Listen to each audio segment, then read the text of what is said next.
What if, one day, without warning, everything you held dear was stripped away? Your children gone, your home destroyed, your wealth stolen or reduced to ashes, your health shattered. And what if the very people you turned to for comfort blamed you for it all? What if, in the midst of your suffering, God himself was silent? Would you still trust him? Once, in the land of Uz, there lived a man named Job. He was blameless and upright, a man who feared God and shunned evil. Job was wealthy and highly respected, with 7 sons, 3 daughters, and a large household of servants. His possessions were vast: 7,000 sheep, 3,000 camels, 500 oxen, and 500 donkeys. He was the greatest man in the East. One day the angels came to present themselves before God, and Satan came with them. "Where have you come from?" the Lord asked. Satan replied, "From roaming throughout the earth, going back and forth on it." God said, "Have you considered my servant Job? There is no one like him, blameless and upright, fearing God and shunning evil." Satan replied, "Does Job fear God for nothing? You've surrounded him with protection and blessed him abundantly. But take away everything he has, and he will curse you to your face." God answered, "Very well. Everything he has is in your hands, but do not lay a finger on the man himself." One ordinary day, while Job was at home, messengers began arriving, one after another, each delivering worse news than the last. The first messenger came rushing in, breathless and wide-eyed. The oxen were plowing, and the donkeys were grazing when raiders attacked. They took the animals and killed the servants. "I'm the only one who escaped to tell you." Before the first messenger could even finish, the door burst open again. A second came running in, panic-stricken. The fire of God fell from the heavens, burning up the sheep and the servants. "I'm the only one who survived to tell you." Just as the second messenger spoke his final words, a third rushed in, his face pale with fear. "The Chaldeans attacked in 3 raiding parties, took your camels and killed the servants. I'm the only one left to tell you." With each blow, Job's world was crumbling, yet he sat there, waiting for more. While the third messenger was still speaking, a fourth rushed in, his face twisted with grief and shock. "Your sons and daughters were feasting and drinking wine at their oldest brother's house," he said, his voice trembling. Then, a mighty wind came from across the desert, struck the 4 corners of the house, and it collapsed on them. "They are dead. I'm the only one who survived to tell you." In an instant, Job's world was shattered. His wealth was gone, his household destroyed, and his beloved children lost. Job rose to his feet, torn between disbelief and sorrow. He tore his robe in mourning, shaved his head as a sign of grief, but instead of cursing God, he fell to the ground in worship. "Naked I came from my mother's womb, and naked I will depart," he said. "The Lord gave, and the Lord has taken away. Blessed be the name of the Lord." Through all of this, Job did not sin by accusing God of wrongdoing. Sometime later, Satan once again appeared before God. As before, God asked, "Where have you come from?" And Satan answered, "From roaming throughout the earth, going back and forth on it." Then the Lord said to Satan, "Have you considered my servant Job? There is no one on earth like him, blameless, upright, a man who fears God and shuns evil. And yet, despite all you've done, he still holds his integrity. Even though you incited me against him to ruin him without cause." But Satan was far from finished. With a cold, cynical sneer, he retorted, "Skin for skin.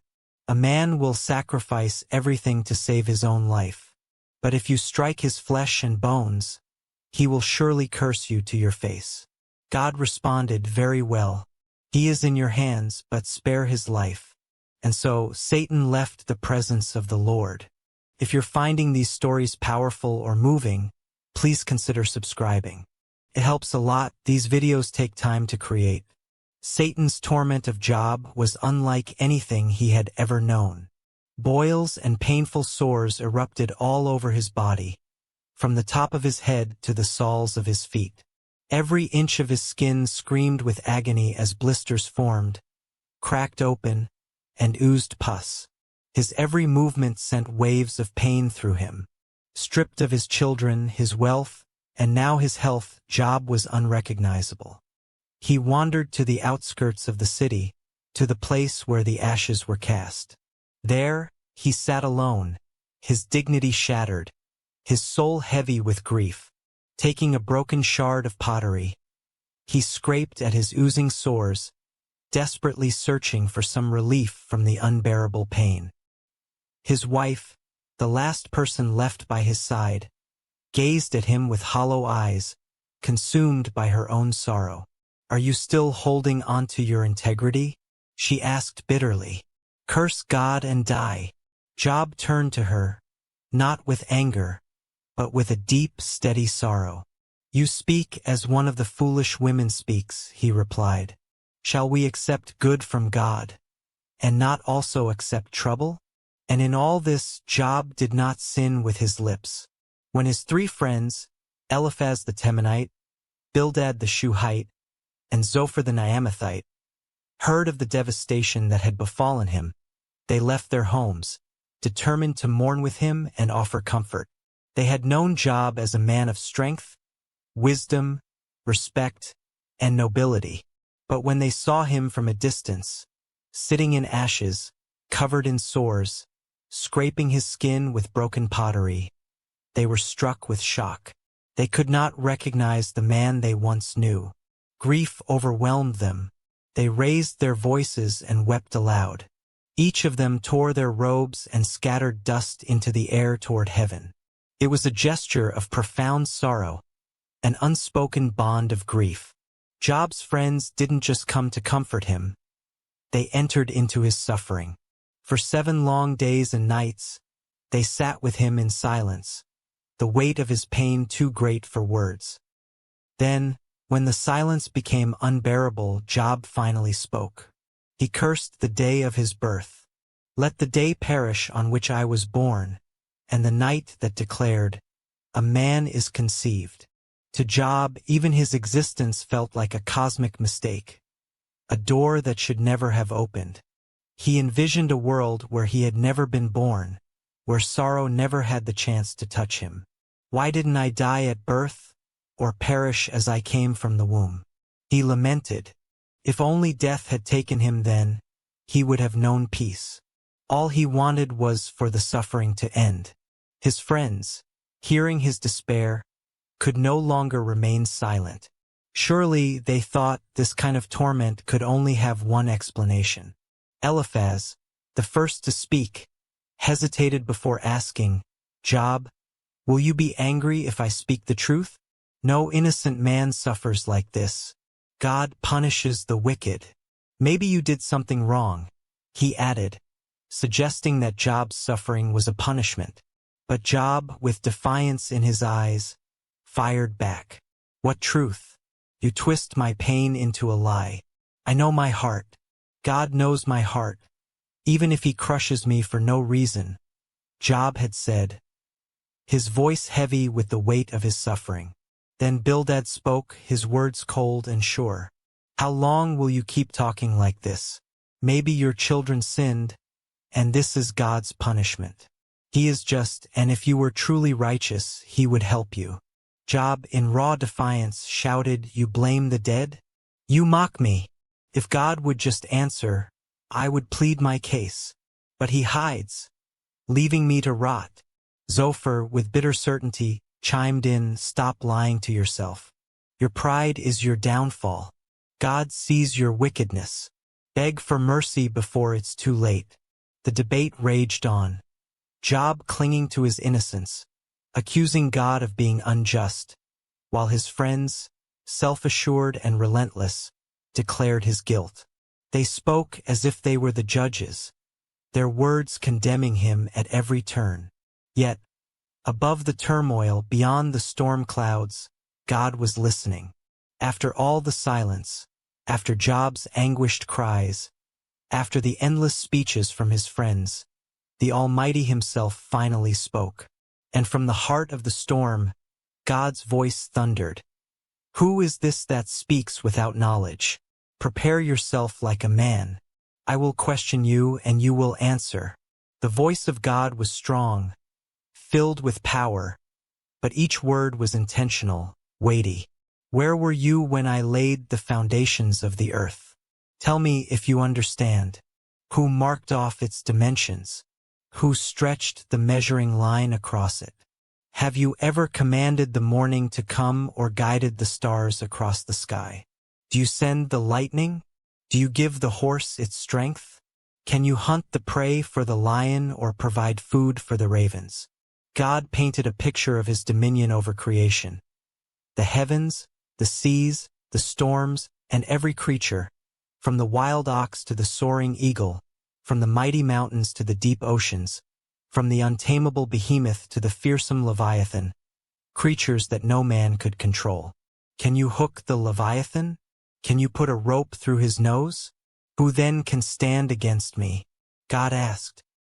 After the Lord's words rang through the storm, silence fell.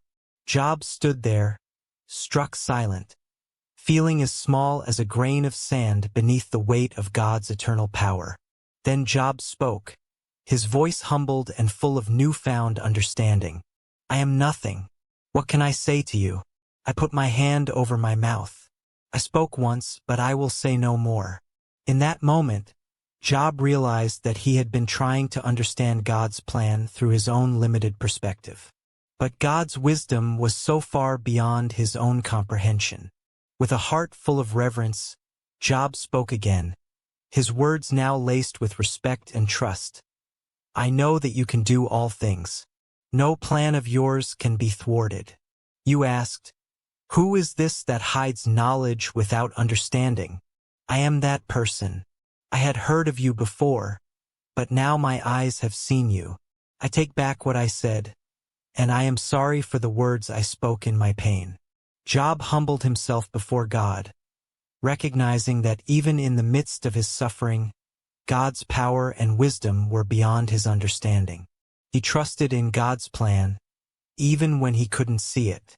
Then the Lord turned to Eliphaz, one of Job's friends, and said, You and your friends have not spoken of me rightly, as my servant Job has. Take a burnt offering and offer it for yourselves. My servant Job will pray for you. They obeyed the Lord's command, and when Job prayed for his friends, God was pleased with his humility and forgiveness. And in the fullness of God's grace, the Lord restored Job's fortunes, giving him twice as much as he had before. 14,000 sheep, 6,000 camels, 1,000 oxen, and 1,000 donkeys. He was blessed with 7 sons and 3 daughters. Job lived another 140 years, witnessing his children and grandchildren thrive through 4 generations. In the end, Job's journey was not just about the restoration of his wealth, but the deepening of his faith and the profound peace that came from trusting in God's wisdom and timing. In the end, Job died an old man, full of years, his story echoing a profound lesson for us all. Just as Satan accused Job before God, he continues to accuse us today. Satan's accusation against Job was that his worship of God was only because of the blessings he received, twisting Job's faith into a mere transaction. He claimed that God's goodness was just a reward. This is the work of the accuser, distorting truth, planting seeds of doubt, whispering, you don't deserve God. He says, you've already sinned, so why not keep going? Or you must have done something wrong. But then Jesus came, and he is the opposite. He doesn't accuse, he defends. The Bible tells us, if anyone sins, we have an advocate before the Father, Jesus Christ, the righteous one. Through Jesus, we have a Savior, not an accuser. On the cross, Jesus silenced every lie. When Satan points to your pain and says, God has abandoned you, Jesus points to his scars and says, you are forgiven. You are mine. Being faithful to God doesn't mean life will always be easy. We'll face pain, troubles, and moments that leave us confused and questioning. God's ways are higher than ours, and His wisdom runs deeper than we can understand. Sometimes we won't know why things happen the way they do, and that's okay. When we hurt, it's okay to cry, to ask questions, and to feel anger or confusion. But even in those moments, we are called to trust, to believe that God is good, even when life feels unfair. God allows suffering to shape us, to strengthen us, and to grow our faith in ways we never imagined. And in His perfect time, God restores. He brings new hope, new joy, and new life. May Job's journey remind you that you are never alone, and that God's love is greater than any storm you face. Thank you so much for watching. See y'all in the next one video. If you like my channel, like and subscribe.